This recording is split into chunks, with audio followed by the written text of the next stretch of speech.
Hey, today we're downtown Rapid City with Jesse. He is the owner of Woodland Republic Brewing and Blending, one of the hottest breweries in town, right? Well, newest maybe. Newest? Sure, yeah, we'll go with that. Now, when did you guys open? Halloween of last year.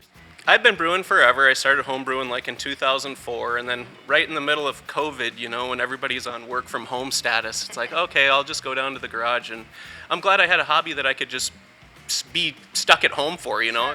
And then my family, my brother and I, were great friends with Seth Malott that has Century 21 up front here. Came down and saw how cool this space was, and like, okay, let's start a brewery. Oh, wow. So it happened just like that then. Yeah. Wow. And you know, when you're a home brewer, that's always the dream, is like, all right, one day I'll start a brewery. Well, there's so many great breweries in Rapid, and I'm good friends with most of the guys that have all the breweries in Rapid, so I kind of do funkier and crazier stuff, I guess. So we have a cool ship. That's what's in that little room over there, which we put our wort into that, open the window, let whatever wild and spontaneous yeast come in through the window, inoculate the beer. So instead of pitching a yeast into it like you would a typical beer, we just let whatever wild yeast is in the air. Then we pump it from there into these. All these ones are wine barrels over here. So the wine barrels are filled with wild, spontaneous beer. Typically when you brew, like if I'm brewing into the stainless tanks back there, you can get a beer wrapped up in 2 or 3 weeks depending on what you're brewing. When you do the spontaneous stuff, that usually sits for 12 to 18 months.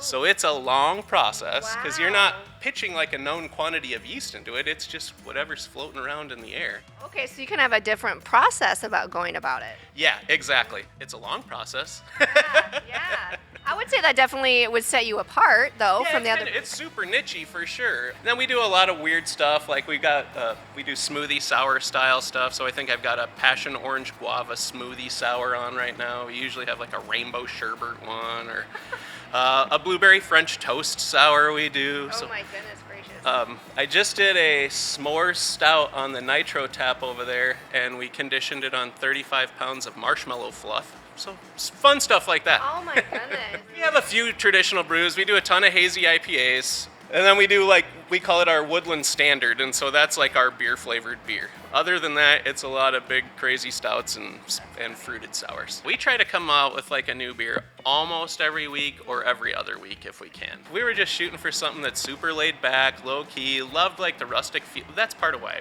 decided this room would work. You know, you got the old rock wall and open beams and all this stuff. It's like, let's make it homey and inviting, and hopefully that's what carries through and when we get customers in. And I feel like it has. We've got like a Super Nintendo in the back hooked up to a TV, so it's just kind of a homey, come hang out here feel, and everybody's your friend. And I guess that's partly why Republic's in the name too. It was kind of like a place where all like-minded people could come gather and get together, and so far it works.